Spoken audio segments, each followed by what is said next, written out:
भविष्य में ऐसे बयान से बचने की सलाह देते हैं कि राजनीति में खबरदार समाज के किसी तबके को आहत मत करिए। एनडीए को कमजोर कोई करना चाहेगा यह कतई संभव नहीं है। लेकिन आप 3 महीने 13 में अज्ञान प्रवाच रहे हैं वहां पर। आपको अधिकार किसने दे दिया? नाम लेने में डर किस बात का? खारिज करते हैं, खारिज।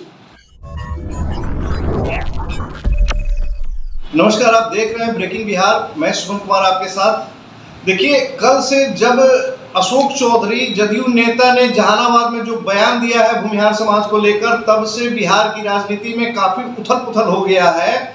कई तरह के बयान हर नेताओं के द्वारा दिए जा रहे हैं। इसी क्रम में हम आए हैं नीरज कुमार जी के पास, जदयू प्रवक्ता और एमएलसी हैं। इनसे आते हैं, बात करते हैं इस समस्या पर। सर, ये एक समस्या ही हमको लग रहा है कि जिस प्रकार से जदयू हर धर्म को, जाति को और वर्ग को लेकर चलता है, तो आपको नहीं लगता है कि अशोक चौधरी ने अभी जो ये बयान दिया, इस बयान का पहला तो कोई जरूरत नहीं था, और अभी जो राजनीतिक क्रम है, अभी आपको 4 विधानसभा उपचुनाव भी होने वाले हैं, उनके बीच में, उनके पहले में आकर इस तरह का बयान और भी भूमिहार जाति को लेकर दिया हुआ बयान, आपको किस तरीके से सर इसको देखते हैं?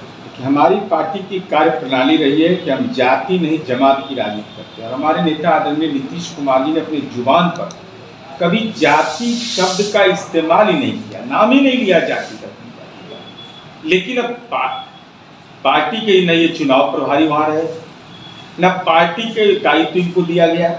इनको दायित्व कटिहार चुनाव का था, जहां बहुत चंद दिन रहे या न रहे ये भी मुझे जानकारी नहीं है। वहां हम चुनाव हार गए 40,000 से, तो वहां पर कोई मंतव्य नहीं दे रहे। और उपचुनाव होने वाला है, तो पारिवारिक राजनीति करने वाला जो राष्ट्रीय जनता दल है, उसके लिए राजनीति का खाद पानी देना चाहते हैं। ये कहा था, ये संभव है। एनडीए को कमजोर कोई करना चाहेगा यह कतई संभव नहीं है। ये तो एनडीए को कमजोर करने का बयान है। और आपको अधिकार किसने दिया भाई? संगठन पर, यह पार्टी के जिला पार्टी संगठन का कार्यालय का उद्घाटन था, लोकसभा चुनाव का समीक्षा हो रहा था। वहां उम्मीदवार नहीं थे हमारे चंद्रेश्वर चंद्रवंशी, वो मंतव्य देते तो बात समझ में आती। माननीय उमेश सिंह कुशवाहा उस मंच पर उपस्थित थे, बात समझ में आती। लेकिन आप 3 महीने 13 में अज्ञान प्रवाच रहे हैं वहां पर। आपको अधिकार किसने दे दिया? पार्टी के मंच का दुरुपयोग कोई करे, इसकी इजाजत नहीं। सर, भूमिहार बहुत कमजोर हो गया है क्या? आप देखेंगे यहाँ कि शाहबाद क्षेत्र में पवन सिंह चुनाव में लड़ते हैं, काराकाट से उपेंद्र कुशवाहा को हरा देते हैं। बक्सर से आप देखेंगे कि निर्दलीय उम्मीदवार आनंद मिश्रा खड़ा होते हैं, वहां पर आरजेडी की जीत हो जाती है। इन सारे मुद्दों पर बात नहीं करके अगर आप जाति की बात करते हैं, तो राजपूत कैंडिडेट के कारण भी एनडीए हारा है, ब्राह्मण कैंडिडेट के कारण भी हारा है, लेकिन टारगेट सब भूमिहारों को क्यों किया जा रहा है? ऐसे ही देखिए, जब तक आप रिसर्च नहीं करिएगा, भाई हम चुनाव हार जाते हैं तो हम समीक्षा करते हैं ना, आंतरिक किन कारणों से हारे। पार्टी ने, संगठन ने फेरबदल भी किया इसके लिए।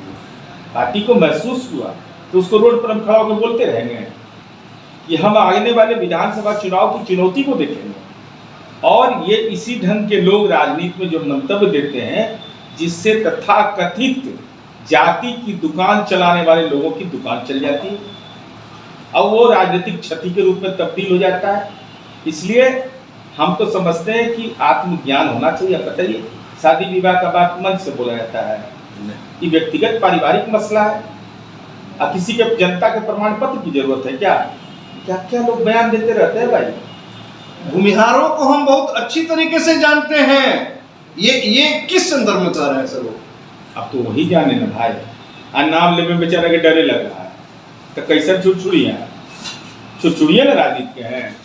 नाम लेने में डर किस बात का? अरे किसी के बारे में, किसी सामाजिक समूह के प्रति वार्ड का चुनाव कोई जीतेगा?